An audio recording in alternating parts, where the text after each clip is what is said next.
Welcome to one of the most powerful and unforgettable stories you will ever hear.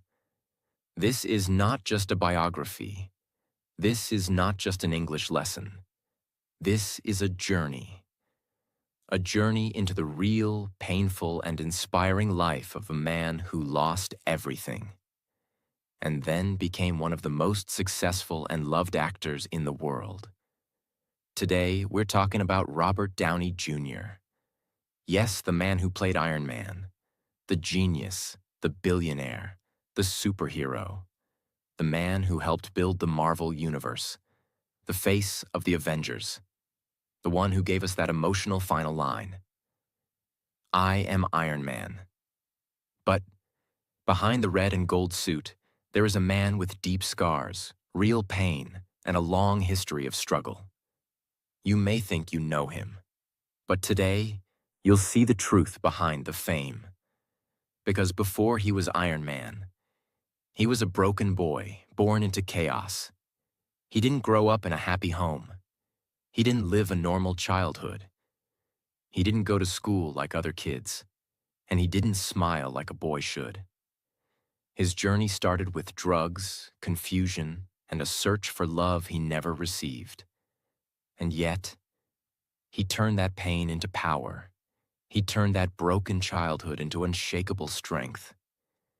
He turned his shame into a shining story of transformation. So why should you listen to this story? Because it's real. Because it will touch your heart. Because it will inspire you to keep going, no matter what you're facing.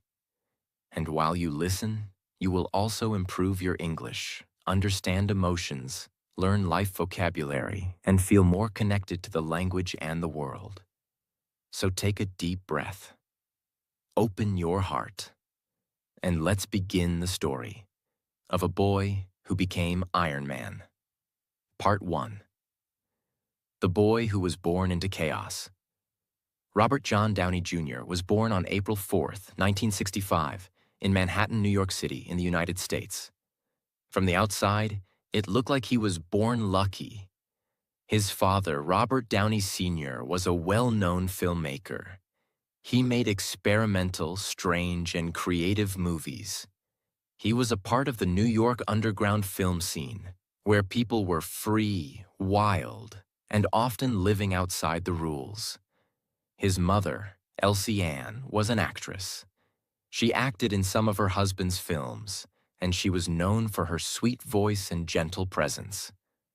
So from day one, Robert Jr. was surrounded by cameras, scripts, artists, musicians, dancers, and strange energy. But this was not a home of peace.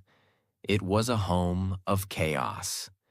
Imagine being a child who wakes up in the middle of the night to see strangers in the living room. People drinking, people shouting, people smoking. Imagine being a little boy who sees his father doing drugs on the kitchen table. And instead of being taken to school, he's taken to a film set. This was Robert's reality. His father, Robert Downey Sr., was high most of the time. He was not a responsible man. He was an artist, yes. But he was also addicted to alcohol, marijuana, and cocaine. He thought giving drugs to his son was no big deal. And so, when Robert Jr. was just 6 years old, his father gave him marijuana. That moment would change Robert's life forever. At that age, he didn't even understand what it was. He just trusted his father, and he wanted to feel loved, even if that love came through something wrong. But it wasn't love. It was the beginning of a very long nightmare. Robert didn't have a stable life. Because his father was a filmmaker, they moved often, from New York to California and back again. He lived in places where he didn't know the neighbors. He changed schools so many times that he couldn't make lasting friendships. He often felt like a stranger, even in his own home. At school, he wasn't like other kids. He couldn't focus. He felt different. He was full of emotions he couldn't explain. And deep inside, he was angry and confused. He wanted to be loved. He wanted someone to tell him, "It's okay. I'm here. I believe in you." But no one did.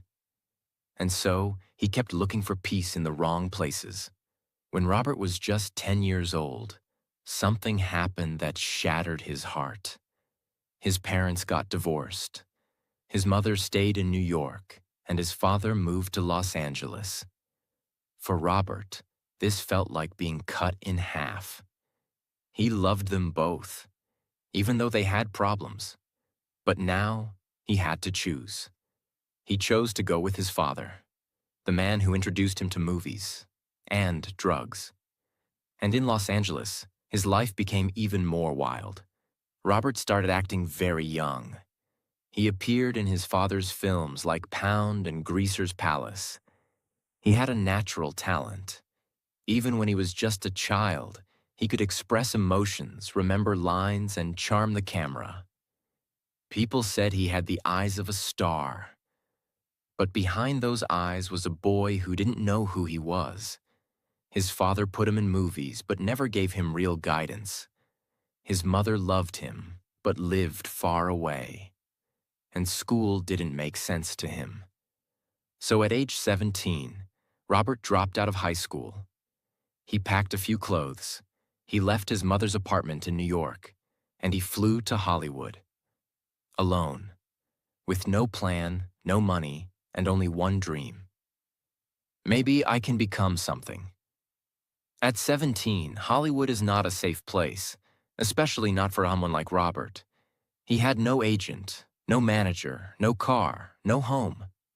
He lived in small rooms, shared apartments, slept on floors, and went to auditions. He was rejected, again and again. People told him, "You're too intense. You're not handsome enough. You have too much energy. You're not the leading man type." But he kept trying. He got small roles in films like Weird Science, 1985, where he played a school bully. Then he joined Saturday Night Live for one season. But he didn't enjoy it. And most people didn't even notice him. He wasn't becoming a star. He was just another struggling actor in a city full of dreams and broken hearts. Everything changed in 1992. Robert was cast to play Charlie Chaplin in the movie Chaplin. It was a difficult role. Chaplin was a legend, one of the greatest silent film actors of all time. To play him, Robert had to learn to walk like him, speak like him, understand his pain, feel his joy, and carry his story with respect. He worked nonstop. He trained his body, studied Chaplin's life, and gave everything he had to the role. And it worked. When Chaplin was released, critics were amazed. People said, "This is one of the best performances we've seen. This young man is going to be a legend." Robert was nominated for an Academy Award, Oscar for Best Actor. He was invited to talk shows. He wore sharp suits. He stood tall on red carpets. For the first time, he felt seen. He felt respected. But deep inside, the monster of addiction was still alive. Part 2. Falling from the Top. After his Oscar-nominated performance in Chaplin in 1992, everyone thought Robert Downey Jr. was going to become one of the greatest actors in Hollywood. But while the world clapped for him on stage, he was crying alone behind the curtain, because something terrible was growing inside him, a monster he couldn't control. That monster was called addiction. What is addiction? Addiction is not just about taking drugs. It's when you feel empty inside, and you need something, anything, to escape that emptiness. For Robert, drugs had started when he was a child. They were always there, like a friend and a killer. He once said, "When my dad and I did drugs together, it was like he was trying to express love. It was our way of bonding. But it was also a way to ruin both our lives. By the mid-1990s, Robert was working in the day, shooting big movies, and getting high at night, using heroin, cocaine, and alcohol. Sometimes he would come to the set late. Sometimes he didn't come at all. Sometimes he would speak lines so fast that even the directors didn't understand him. But even worse, sometimes he would drive under the influence, not just risking his life, but risking the lives of others. First arrest. In 1996, everything exploded. Police stopped Robert while he was speeding on the Pacific Coast Highway. What did they find? Cocaine, heroin, a gun, and an actor who had lost control. A few weeks later, he entered a neighbor's house by mistake while he was high and slept in their child's bed. Yes, it sounds unbelievable, but it's true. He was arrested again, and again, and again. Hollywood started saying, "He's a great actor, but we can't work with him anymore. He's too risky." In 1999, the judge finally said, "Enough." Robert was sentenced to 1 year in prison. He went to the California Substance Abuse Treatment Facility, a prison for people with drug problems. Can you imagine? A man who was once nominated for an Oscar, now standing in a jail uniform behind bars with criminals. He spent months there. No special food, no private room, no cameras, just walls, bars, and silence. While Robert was in prison, many people thought, "He's a rich actor. He'll be fine." But they were wrong. Prison does not care about your fame. Prison does not care about your movies. It's cold, it's hard, it's dangerous. And for Robert, it was hell. One night, he was sleeping in his cell when another prisoner attacked him. Violently. He didn't even see it coming. He was beaten badly, punched in the face, thrown to the ground. He tried to scream. He tried to protect himself. But it was too late. When the guards came, they saw a pool of blood. He was rushed to the prison medical unit. His face was swollen. His ribs were bruised. His soul was shattered. He later said, "I felt like I'd been thrown into a tub of blood. I was bleeding, I was shaking, and I was thinking, is this how I'm going to die?" That night, everything changed. Because it wasn't just about drugs anymore. It was about survival. It was about life or death. Robert had already lost his freedom, his work, and his family. Now he almost lost his life. That was the moment he knew. If I don't change, I'm going to die here. After he came out, he said he wanted to change. He said he wanted to stop using drugs. People believed him. Or at least they hoped he was telling the truth. And so, he got another chance. He joined a TV show called Ally McBeal in 2000. He was charming, funny, and fans loved him. He even won a Golden Globe Award for Best Supporting Actor. It looked like Robert was back, but the monster wasn't dead yet. In 2001, something happened that shocked even his biggest fans. Robert was found walking alone in a dark alleyway in Los Angeles. He was barefoot, confused, and possibly not wearing any clothes. He didn't know where he was. He didn't know what he was doing. Neighbors called the police. They were scared. They didn't recognize him. When police arrived, they saw a man who once stood on red carpets, now wandering like a lost child in the cold, dirty streets, broken, confused, and far away from who he used to be. He was arrested again. And this time, the whole world saw it on the news. A famous actor, an Oscar nominee, found half naked, lost, and alone because of drugs. That moment became a symbol of how far he had fallen. He later said, "I didn't care about anything anymore. I was gone. I wasn't living. I was disappearing. This was his rock bottom, the lowest point of his life. While his career was falling apart, so was his personal life. He had married Deborah Falconer, a singer and actress, in 1992. They had a son named Indio, born in 1993. But Robert's drug problems made family life impossible. He was absent. He was high. He was lost. In 2001, after nearly a decade of trying to stay together, Deborah left him. She took their son and walked away. Robert was now truly alone. No job, no wife, no child, no peace, no future. From 2001 to 2003, Robert tried to get clean. He entered rehab centers. He attended counseling. He promised to change. But addiction is like a shadow. Even when the sun shines, it follows you. He would stay sober for weeks or months, then fall again. He was caught with drugs. He was put on probation. He wore a court-ordered ankle monitor.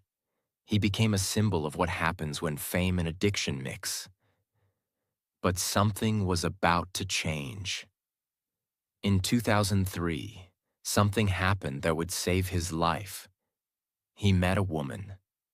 Her name was Susan Levin, a smart, confident, and focused film producer. They met on the set of the film Gothica. Susan didn't fall for his charm. She didn't care about his past. She looked him in the eyes and said, "I will not be with you unless you change." Robert was shocked, but deep inside, he wanted to be better. He wanted to be clean. He wanted to be a good father, a good man, and maybe a good husband again. So for the first time, he made a real decision. He said goodbye to drugs, not just in words, but in action. He threw all his drugs into the ocean. He started doing martial arts. He practiced meditation, yoga, and therapy. He stayed away from toxic people. And slowly, the monster started getting smaller. Even though he was clean now, no one believed him. Producers still remembered the old Robert, the one who didn't show up, the one who wasted millions, the one who went to jail. Part 3. The Rise of a Real-Life Iron Man. Robert didn't just stop drugs. He rebuilt his entire lifestyle. Let's understand how deeply he changed. Diet. He switched to healthy food, organic fruits, vegetables, clean protein. No junk, no sugar, no alcohol. Fitness. He trained in Wing Chun, a Chinese martial art. Every morning, every evening. Strict discipline. Spiritual practice. He practiced meditation daily. He read books on Zen philosophy. He studied silence. He tried to heal the damage inside his heart and mind. Therapy. He didn't hide from his past anymore. He talked to psychologists. He accepted his pain. He forgave his father. He faced the boy inside him who had started drugs at age 6. It was not 1 week, not 1 month. It took years of quiet, private work. But he did it. And then, one day, the phone rang. The year was 2006. Marvel Studios, a company that had never made its own film before, was planning to launch a new cinematic universe. Something that had never been done. They needed a strong actor to play a rich, arrogant genius named Tony Stark. Tony Stark was not a typical superhero. He was flawed. He was sarcastic. He was wounded inside. He was also a billionaire arms dealer who would become a hero after facing his own destruction. Marvel looked at many big names, but someone said, "Why don't we try Robert Downey Jr.?" Most people in the room laughed. "Robert? He's unstable. He's risky. He'll destroy the film." But one man didn't laugh. Jon Favreau, the director of Iron Man, said, "No, he is Tony Stark. This isn't acting. This is his real story." The studio said no. Marvel still said no. They didn't want to risk a $140 million movie on a man who had been to prison, who had no box office success in years, and who was called uninsurable. Yes, Robert was labeled uninsurable. This means that film companies wouldn't even pay for insurance if he failed. But Jon Favreau fought. He believed in Robert. He said, "Just let him audition." And when Robert came in and read the lines of Tony Stark, the room went silent. They weren't watching a performance. They were watching a rebirth. Marvel finally agreed. With conditions. Robert would get only $500,000. Very low for a lead actor. He would be tested regularly for drugs. If he missed work even once, he'd be replaced. Robert didn't argue.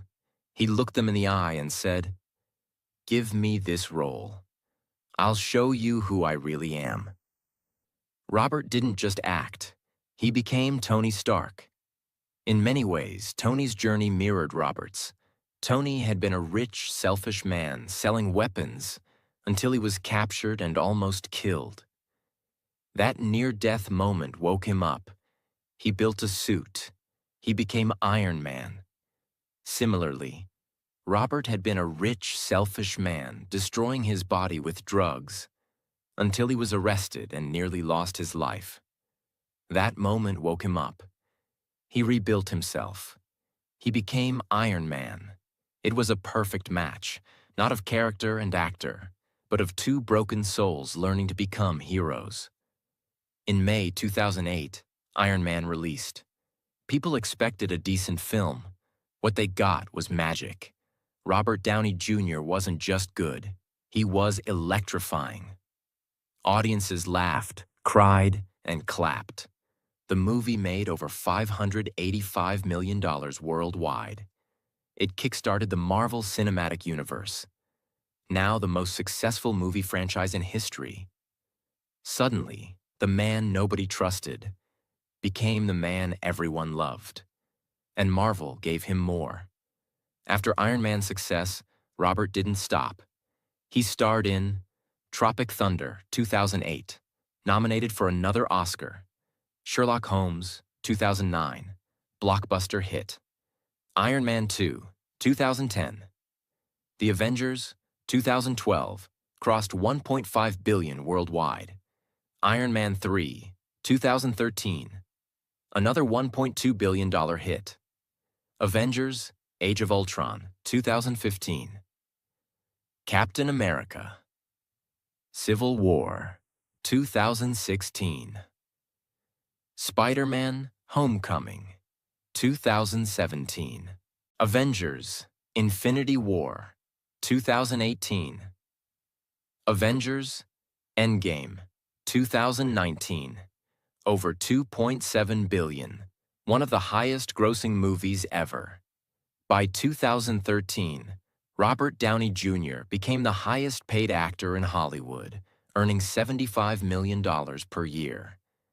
But more than money, he had earned something much bigger: respect, love, redemption. He wasn't a joke anymore. He was a symbol of strength, a man who fell hard and rose even higher. Robert married Susan Levin in 2005. He says she saved his life. They have a beautiful son, Exton, born in 2012, and a daughter, Avery, born in 2014. Robert became a better father to Indio, his first son. He supported Indio through his own drug recovery. They now share a close, healing relationship. Robert spends time reading, cooking vegan meals, practicing martial arts, and staying away from Hollywood drama. He built a beautiful home, not to show off, but as a safe space to stay grounded. In Avengers Endgame, released in 2019, Iron Man makes the ultimate sacrifice.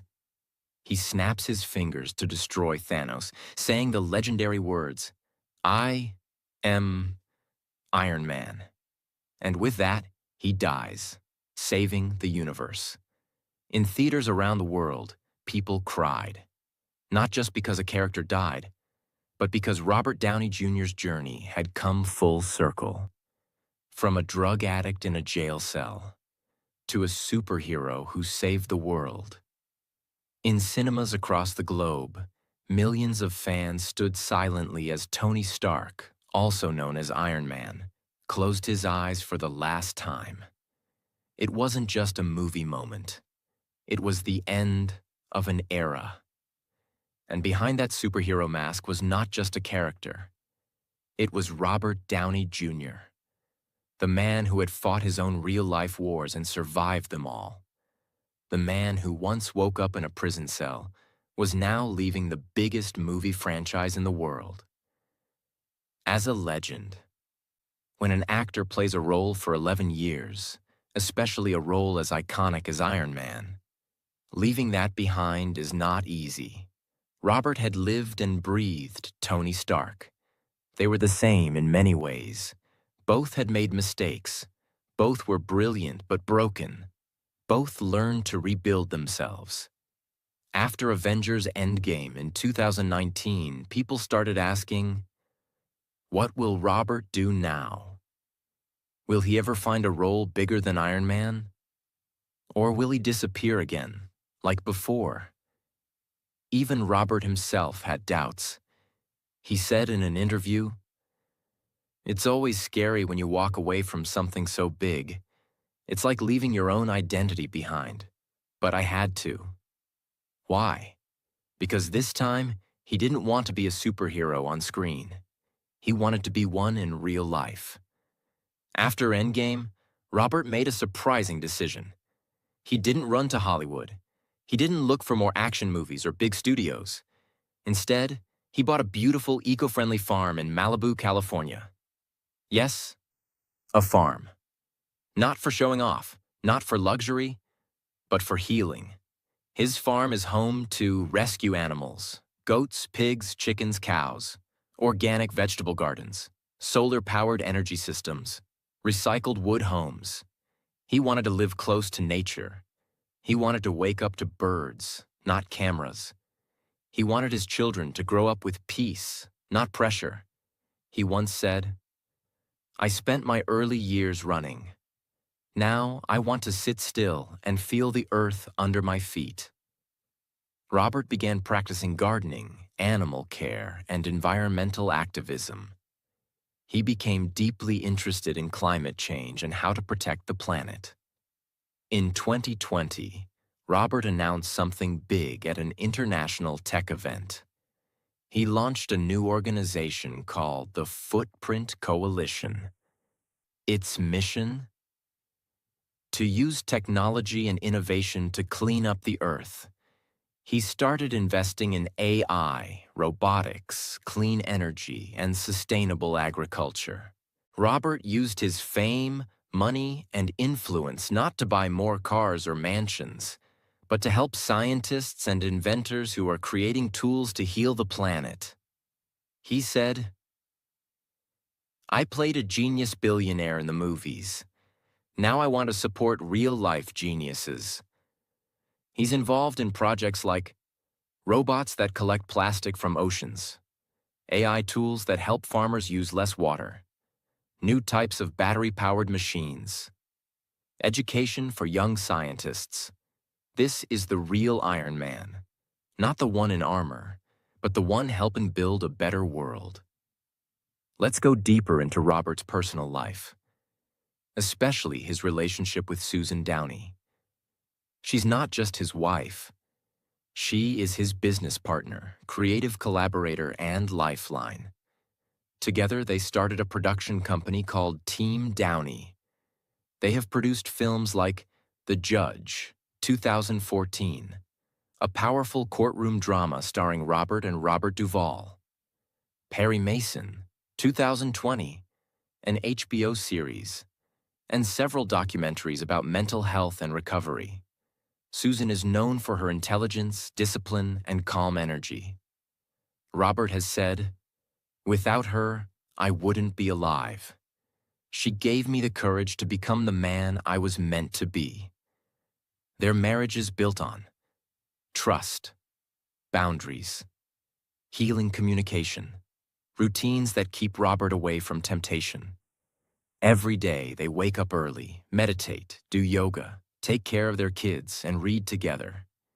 This is not just love. It's a partnership of growth. He spends time cooking breakfast, reading bedtime stories, teaching them meditation, taking them to nature walks, sharing life lessons in simple words. No shouting, no phones at the dinner table, no Hollywood pressure, just real love. After Endgame, Robert took a break from big blockbusters, but he didn't stop acting. He became selective. He wanted to do projects that had meaning, not just money. He acted in Doolittle, 2020.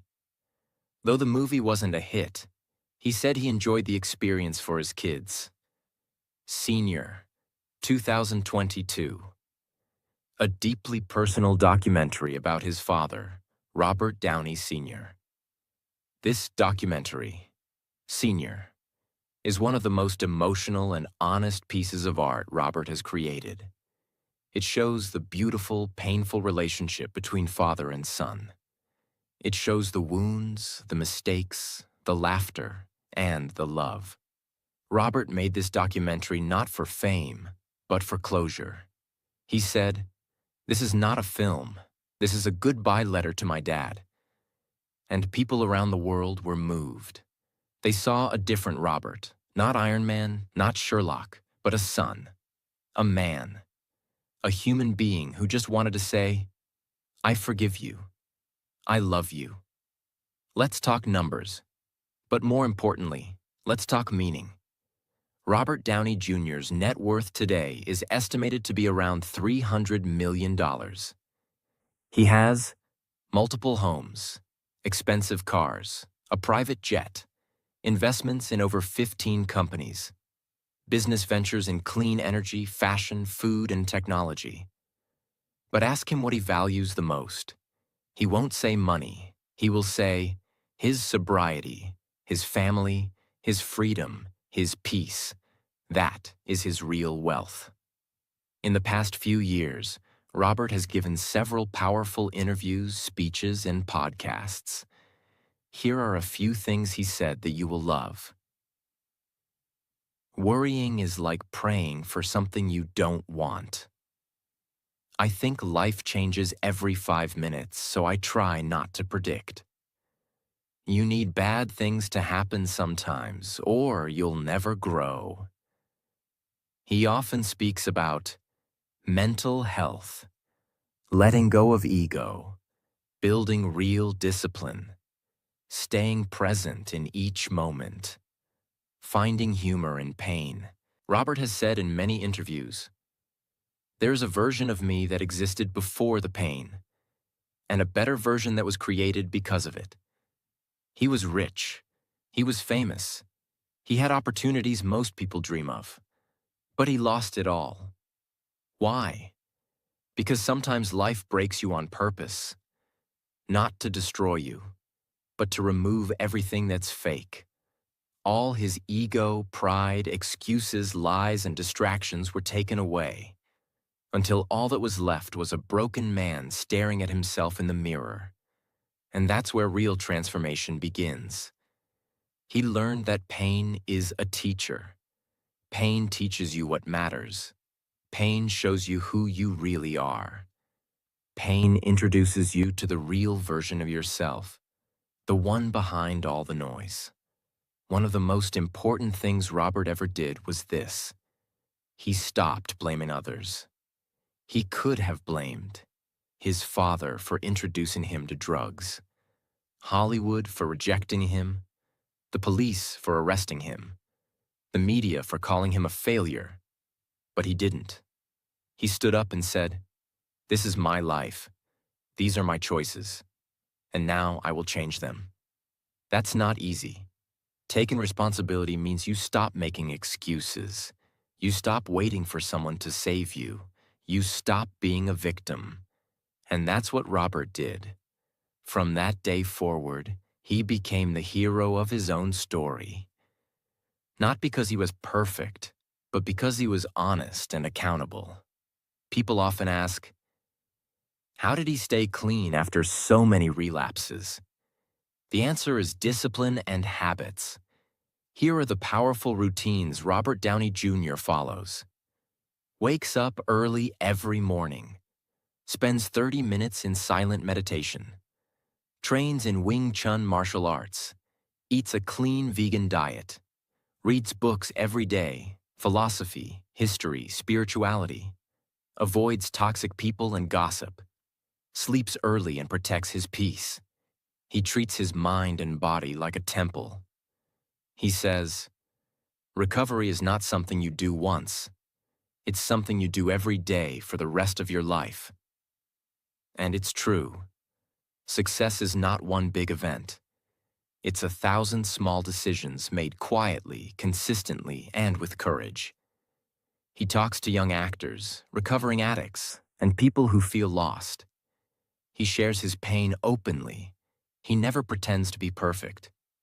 He says, if I could survive what I went through, so can you. This honesty is what makes him a real role model. Not because he's flawless, but because he turned his flaws into fuel. This is not just Robert's story. This could be your story too. You may not be an actor. You may not be famous. You may not have millions of dollars. But like him, you have a past that hurts you, dreams that scare you, mistakes that follow you, a fire inside you that refuses to die. Here are 10 powerful lessons you can learn from Robert Downey Jr.'s life. 1. It's never too late to change. He was 38 years old, broke, divorced, and called a failure, and still turned his life around. 2. The past doesn't define you. He was a drug addict, prisoner, and dropout. Today, he's loved by millions. 3. One good person can save your life. Susan Levin didn't just love him. She challenged him to be better. 4. Pain is a doorway, not a dead end. His lowest point became his turning point. 5.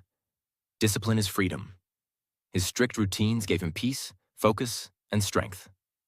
6. Silence is power. Through meditation and simplicity, he learned to control his thoughts. 7. Giving is healing. By helping others, he kept his own heart clean.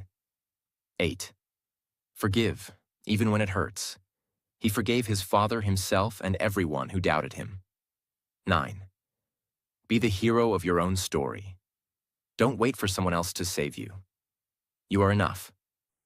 10. Believe in your comeback. Even if the world gives up on you, you don't have to. Let's end with Robert's own words. Remember that just because you hit bottom doesn't mean you have to stay there.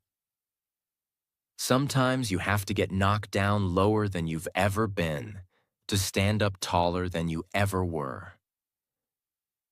I know who I am today, and I'm proud of that man. Not because he's rich or famous, but because he didn't give up. Dear viewer, if you feel broken, if you feel like it's too late, if you feel like the world doesn't see your worth, please remember Robert Downey Jr.'s story.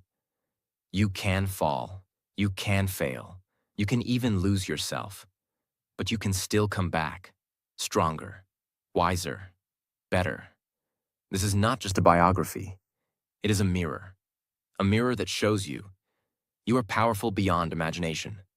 Start today, no matter how small, one step, one choice, one belief. And if Robert could do it, so can you. So now I ask you, what is stopping you? Fear, doubt, failure, people? Robert faced all of them and still rose. Now it's your turn. You are not weak. You are not late.